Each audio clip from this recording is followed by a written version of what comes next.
अस्सलामुअलैकुम वरहमतुल्लाहि वबरकातुहू। बच्चों, आप सब कैसे हैं? उम्मीद है खैरियत से होंगे। अपने उन चैप्टर्स को भी तैयार कर रहे होंगे जो मैंने पहले आपको बताए हैं। इन तमाम वीडियोस को बाकी बच्चों के साथ भी शेयर कीजिएगा। ये एक सीक्वेंस से बनाई गई वीडियोस हैं। मैं आज अब आपके सामने हाइब्रिडाइजेशन वाला जो एक लॉन्ग क्वेश्चन है, इसको एक आसान अंदाज में पेश करने जा रहा हूँ। इसकी जो पिक्चर्स हैं मैंने फेसबुक के पेज के ऊपर अपलोड कर दी हैं। मैं एक दफ़ा दोबारा रीचेक भी कर लूंगा। अगर नहीं अपलोड हुई होंगी तो फौरन इस वीडियो के बाद अपलोड कर दूंगा और साथ साथ स्क्रीनशॉट भी चलाता रहूंगा। जो ये वीडियो आपके सामने आ रही है, साइड पर स्क्रीनशॉट भी चलेगा। अब हाइब्रिडाइजेशन क्या है? हाइब्रिडाइजेशन बेसिकली एक सिंपल सी ऑर्बिटल्स की इंटरमिक्सिंग होती है, जिसके नतीजे में नए ऑर्बिटल्स बन जाते हैं जिनको हम हाइब्रिड ऑर्बिटल कहते हैं। और इसी फिनोमेना का नाम हाइब्रिडाइजेशन है। ठीक है जी। आप इसको आम जुबान में एक छोटी सी डेफिनेशन लिख सकते हैं बगैर किसी कॉम्प्लेक्सिटी के। It is the intermixing of atomic orbital resulting new orbitals called hybrid orbital, and this concept is known as hybridization। ये एक एक डेढ़ लाइन की डेफिनेशन हो गई है। आप इसको रिपीट कर लीजिएगा जुबानी से। ठीक है, जैसे मैंने अभी बोल दी है, इसको बैक जाकर रिपीट करके देख लीजिएगा। इसकी जो तीन टाइप्स हैं, आपने तीन टाइप्स के नाम याद रखने हैं: sp3, sp2 और sp। अब मैं आपके सामने सबसे पहले जो sp3 है इसको डिफाइन करने लगा हूँ। sp3 की डेफिनेशन क्या है? आपने अगर sp3 की डेफिनेशन को याद कर लिया तो बेटे sp2 और sp बिल्कुल आसान हो जाएगा और सारा का सारा सवाल एक जैसा है। बस मामूली एक एक दो दो चीजों की तब्दीलियां इसमें शामिल होंगी। जैसा कि सुनिएगा, sp3 की डेफिनेशन क्या होगी? It is the intermixing of 1s and 3p atomic orbital to get equal number of new orbital called hybrid orbitals, and this concept is known as sp3 hybridization।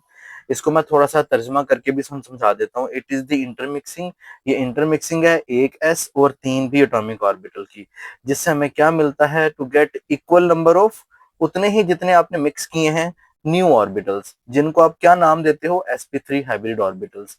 और इस कॉन्सेप्ट को हम कहते हैं sp3 hybridisation. तो जी, ये definition हमें याद हो जाएगी। अब मैं आगे चलता हूँ। आपने सवाल में अगर पेपर में आ जाएगा तो आगे क्या लिखना है? आपने इलेक्ट्रॉनिक कन्फिग्रेशन लिखनी है। क्योंकि ये ऑर्गेनिक केमिस्ट्री का ही टॉपिक है तो आप कार्बन के इलेक्ट्रॉनिक कन्फिग्रेशन लिखेंगे। कार्बन के इलेक्ट्रॉनिक कन्फिग्रेशन आपने दो तरह से लिखनी है, एक है ग्राउंड स्टेट और एक है एक्साइटेड स्टेट इलेक्ट्रॉनिक कन्फिग्रेशन। इसमें बस थोड़ा सा ही फर्क है, जैसा कि आपको स्क्रीनशॉट में नजर भी आ रहा होगा। एक में जो एंड वाला 2pz एटॉमिक ऑर्बिटल है वो खाली पड़ा हुआ है और दूसरे में एक इलेक्ट्रॉन मौजूद है। बस यही एक फर्क है। हम ज्यादा कॉन्सेप्ट की डिटेल में नहीं जाएंगे, हम याद करने की तरफ आ रहे हैं कि आसानी से कैसे याद किया जा सकता है। आपने ये इलेक्ट्रॉनिक कन्फिग्रेशन लिखनी है। इसके बाद आपने एटॉमिक ऑर्बिटल्स की शेप्स को बनाना है। शेप्स बहुत आसान है। एक आपने एस ऑर्बिटल की शेप बनानी है जो कि गोल शक्ल की होती है। तीन आपने पी ऑर्बिटल्स की शेप बनानी है जो कि डंबल शेप की होती हैं, यानी कि दो दो लो, एक लोब उनका एक साइड पे, दूसरा लोब गुब्बारे की तरह वाला दूसरी साइड पर होगा। आपने एक्स वाई और जी एक्सिस के अलोंग ये तीनों लोब्स बना देने हैं। तो इस तरह से हमारे चार ऑर्बिटल्स बन जाएंगे। इसके बाद आपने एक नई हाइडिंग देनी है जिसका नाम होगा इंटरमिक्सिंग। बेटा, जब आपने इंटरमिक्सिंग लिखना है ना, इंटरमिक्सिंग के अंदर आपने डेफिनेशन आदि लिख देनी है। जो डेफिनेशन आदि थी वो हम दोबारा से रिपीट कर देते हैं। It is the intermixing of 1s and 3p atomic orbital. बस यहाँ तक। ये लिखने के बाद आपने सॉरी, ये लिखने के बाद आपने चार नए ऑर्बिटल्स बनाने हैं, जैसा कि हमने डेफिनेशन में जिक्र भी किया था। जो आप चार नए ऑर्बिटल्स बनाओगे तो जो चार नए ऑर्बिटल्स होंगे वो एक ही तरह के आपने बनाने हैं, जैसा कि आपको स्क्रीनशॉट में यहाँ पर नजर आ भी रहा है। आपने इसको बना देना है। इसके बाद आपने नीचे यहाँ पे लिखने हैं इनके अंदर प्रॉपर्टीज। वो प्रॉपर्टीज बड़ी ही आसान है, वो याद हो जाएंगी। आपने क्या करना है, इन ऑर्बिटल्स को ना, these orbitals are called hybrid orbitals. उसके बाद दूसरी प्रॉपर्टी करनी, they have same shape and energy. तीसरी प्रॉपर्टी का नाम रखें, they have special property to arrange into a tetrahedral geometry. Tetrahedral geometry आपने बड़े ध्यान से बनानी है।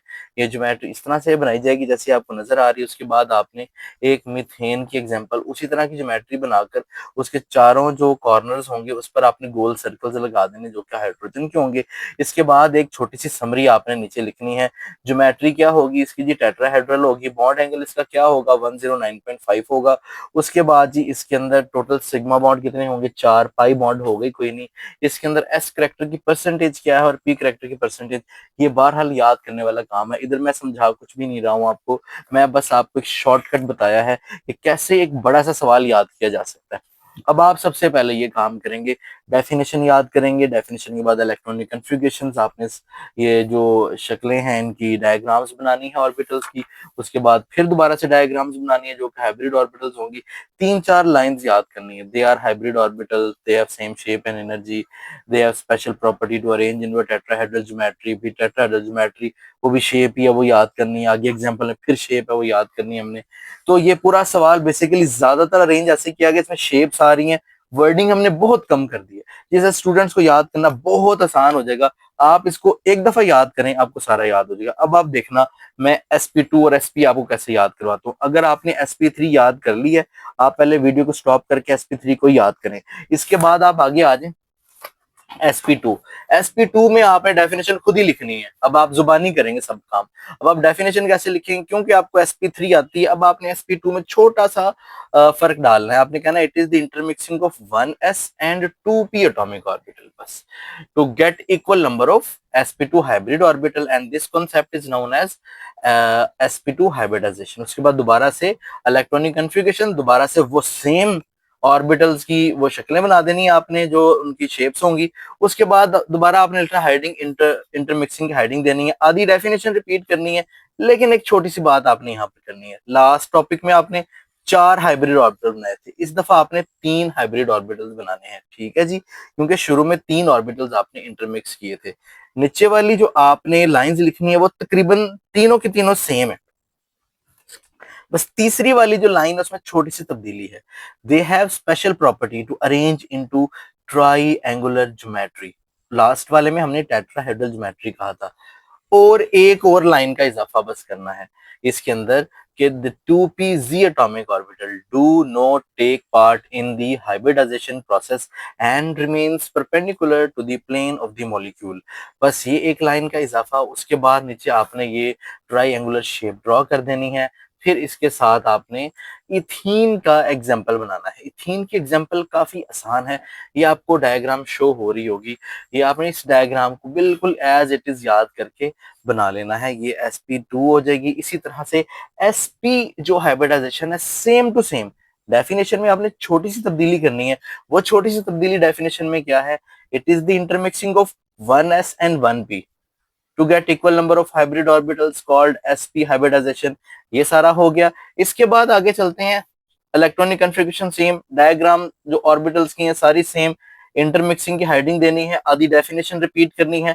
उसके बाद अब की बार 2 हाइब्रिड ऑर्बिटल बनाने हैं, एक एक कम करते जाना है। तीसरी दफा हमने 2 हाइब्रिड ऑर्बिटल बनाने हैं और तीनों की तीनों प्रॉपर्टी सेम है।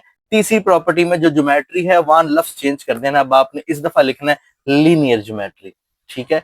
और एक लाइन जो हमने SP2 में ऐड की थी वो सेम रहनी है, बस वहां पर जो पहले 2pz था अब की बार आपने 2py भी ऐड कर देना है। बस उसके बाद नीचे ज्योमेट्री जो लीनियर बनी हुई है, साथ ही आपने जो ज्योमेट्री बनानी है इथाइन के मॉलिक्यूल की, वो भी जिसमें 2 पाई बॉन्ड्स आ रहे हैं, ये आप बनाइएगा। मैं कोशिश करता हूँ कि ज्योमेट्रीज जो है ना खुद ड्रॉ करके वो भी एक शॉर्ट वीडियो शेयर करूंगा साथ आपके, वो आप देख लीजिएगा। ये एक शॉर्ट सा ओवरव्यू था, आपने यहां से याद करना है, इधर से आपको पूरे नंबर मिल जाएंगे। ये बड़े आसान तरीके से याद हो जाएगा। शुक्रिया। आप इस चीज को शेयर जरूर कीजिएगा तमाम दोस्तों के साथ, जिनको याद है, जिनको नहीं भी, उनको हो सकता है ये आसान लगे। सबके साथ इसको शेयर कीजिएगा। शुक्रिया, वस्सलाम।